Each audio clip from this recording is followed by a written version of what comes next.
नमस्कार दोस्तों, आप देख रहे हैं गुरु टीवी लाइव। सहारा इंडिया कंपनी के आगे चाहे सुप्रीम कोर्ट हो, चाहे हाई कोर्ट हो अथवा कंज्यूमर फोरम हो, इन सभी के आदेश कोई मायने ही नहीं रख रहे हैं। जी हाँ दोस्तों, आज यथार्थ स्थिति देखी जा सकती है। जहां तक कंज्यूमर फोरम का सवाल है, तो लगभग 3-3, 4-4 वर्ष हो चुके हैं। बहुत से आदेश सहारा कंपनी की, चाहे सहारा समूह की सोसाइटियां हो या क्यूसाब हो, कॉमर्शियल हो, इनके आदेश है जो उप जिला उपभोक्ता फोरम द्वारा बहुत पहले दिए जा चुके हैं, लेकिन इनका पालन नहीं किया जा रहा है। यहाँ तक कि माननीय हाई कोर्ट है जो कि सुप्रीम कोर्ट का दूसरा रूप ही होता है, सेकंड स्तर होता है। तो हाई कोर्ट के भी आदेश है जो हुए लगभग है जो 2021 से आज 2025 हो चुका है, लेकिन उसका भी पालन सहारा इंडिया द्वारा नहीं किया गया। और इन सब के बचाव में जैसे तैसे करके सहारा रिफंड पोर्टल आया, तो उस पर भी है जमाकर्ताओं का भुगतान नहीं दिया जा रहा है। तरह तरह की डिफिशियंसी निकाली जा रही है। ये बड़े दुख की बात है कि एक और जमाकर्ता अपने भुगतान प्राप्ति हेतु मारा मारा फिर रहा है। सहारा के फील्ड वर्कर आत्महत्याएं कर रहे हैं, लेकिन सहारा की पकड़ इतनी है कि ना तो सुप्रीम कोर्ट कुछ कर पा रहा है, ना ही हाई कोर्ट, और ना ही कंज्यूमर फोरम के आदेश। और क्यों ना हो, जब सत्ताधारी जो नेता है, उनका सहारा प्रबंधन की जो डायरेक्टर है, उनसे अच्छा झुकाव है, आना जाना रहता है। और यह भी माना जाता है कि इन लोगों की जो पुत्र पुत्रियां हैं, इनके नाम से भी सहारा समूह में बहुत सी संपत्तियां हो सकती हैं, जिस कारण से ये कभी नहीं चाहेंगे कि इनके नाम का खुलासा हो और इनकी पब्लिसिटी कम हो, और उन्हें ऐसा ना हो कि पार्टी से निष्कासित होना पड़े। जिस कारण यह लोग है जो जानबूझकर है जो सहारा प्रबंधन की मदद कर रहे हैं, और सहारा प्रबंधन है जो तानाशाही का रूप लेता जा रहा है।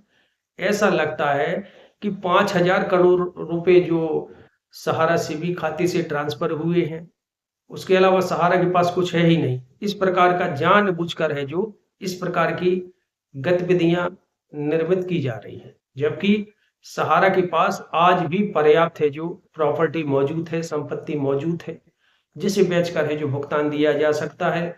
लेकिन सोचने की बात है कि माननीय सर्वोच्च न्यायालय जो देश की सर्वोच्च न्यायालय कहलाती है, और 10,000 करोड़ रुपए जमा करने का जो आदेश दिया था, उसके 1,000 करोड़ रुपए अभी तक सहारा ग्रुप द्वारा जमा नहीं किया गया। सुप्रीम कोर्ट, ऐसा लगता है कि सुप्रीम कोर्ट स्वयं गिड़गिड़ा रही है कि भाई 1,000 करोड़ रुपए जमा कर दो, 1,000 करोड़ रुपए जमा कर दो। आज न्याय व्यवस्था की स्थिति बहुत ही दुखनीय हो चुकी है, दयनीय हो चुकी है। क्यों ना हो, क्योंकि आज वर्तमान में राजनीतिक राजनीतिक व्यवस्थाएं इतनी हावी हो चुकी हैं, राजनीतिक प्रतिनिधि न्याय व्यवस्था पर इतने हावी हो चुके हैं, क्योंकि न्यायालय का काम है अपना आदेश सुनाना और उसका पालन करवाना है, जो भारत सरकार की जिम्मेदारी है। लेकिन जब आदेश दिया जाए और उसका पालन ना किया जाए, तो किससे अपेक्षा रखेंगे।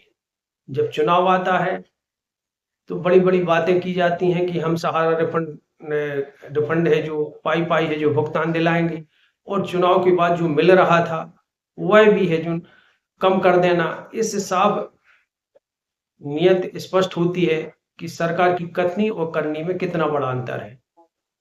आज हम लोग माननीय, चाहे प्रधानमंत्री जी हो, अमित शाह जी हो, इन लोगों से हम बड़ी अपेक्षा रखते हैं कि ये लोग हम लोगों की भुगतान की समस्याओं का समाधान शीघ्र कराएंगे।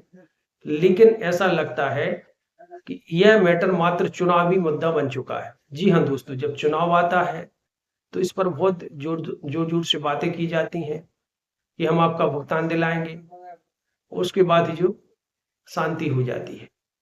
आज स्थिति यह है, चाहे रिटायर्ड का हो, चाहे आईए हो, चाहे पीआईएल हो, यह सब रद्दी की टोकरी में जाते हुए नजर आ रहे हैं। क्योंकि वर्तमान में जब आप भी बताएं कि जब आपको सर्वोच्च न्यायालय समय नहीं देगा या आपकी बात को सुनेगा नहीं या डेट पर डेट देता रहेगा, तब आप ही बताएं कि आपको न्याय कैसे मिल सकता है। और इस पर है जो मात्र कुछ ही प्रतिनिधि बोलते हैं, बाकी किसी को कोई मतलब नहीं। ऐसा लगता है कि या तो ये लोग इस प्रपंच में पढ़ना नहीं चाहते या फिर इन लोगों को भी कुछ लाभांश कंपनी द्वारा मिल चुका है और इनकी है जो मुंह बंद कर दिया गया है। इस कारण यह लोग गरीब निवेशकों की आवाज नहीं उठा रहे। आज स्थिति यह है कि जो सहारा का शेष पैसा है जो सहारा से भी खाते में पड़ा हुआ है, कितने वर्षों से पड़ा हुआ है, जमाकर्ताओं को नहीं मिल रहा है। ये सभी को पता है। करोड़ों व्यक्ति बोल रहे हैं कि यह पैसा है जो हम लोगों का रीइन्वेस्टमेंट किया गया है, हाउसिंग रियल एस्टेट का पैसा जो क्यूसाफ की बात सोसाइटियों में निवेश किया गया है। तो ये पैसा जो जमा किया गया है सहारा सेवी खाते में, वह निवेशकों का ही है। लेकिन इस पर है जो ध्यान ना देना और इस तरह की गतिविधियां निर्मित करना कि नहीं आपका भुगतान पाई पाई होगा, लेकिन है जो पाई पाई के लिए जमा करता तरस रहे हैं। अब प्रश्न उठता है करें तो आखिर क्या करें। फिर भी मैं यही कहूंगा कि हमारा कर्तव्य है कि हम लोगों को जितना भी बन सके सहारा रिफंड पोर्टल पर आवेदन करना अति आवश्यक है, ताकि शासन प्रशासन के पास आंकड़े पहुंच सके, जानकारी पहुंच सके। इसलिए सहारा रिफंड पोर्टल पर आवेदन अवश्य करें, पावती को संभाल कर रखें। अब रहा कहा गया है अति सर्वत्र न वर्जते, हर चीज का अंत होता है। आज इस प्रकार की गतिविधियां जो की जा रही है, इसका आगामी भविष्य में परिणाम वर्तमान सत्ता को अवश्य ही भुगतना होगा, क्योंकि जिस प्रकार से है जो आक्रोश का माहौल बनता जा रहा है और सच्चाइयां है जो संपूर्ण है जो निवेशक जान चुके हैं, देख चुके हैं कि कितनी कथनियों करने में कितना बड़ा अंतर है। हम लोगों की कोई बुराई किसी पार्टी दल नेता से नहीं है, चाहे वह जमा करता हो, चाहे सहारा का एजेंट हो या सहारा का जो स्टाफ है, वह भी चाहता है कि उसको उसकी सैलरी मिले, जमा करता चाहता है उसका पेमेंट मिले और एजेंट चाहता है कि जो उसका पैसा डला है उसको प्राप्त हो।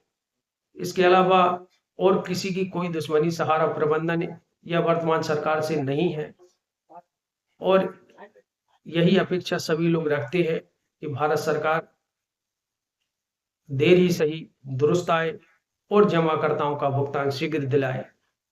जय हिंद, जय भारत।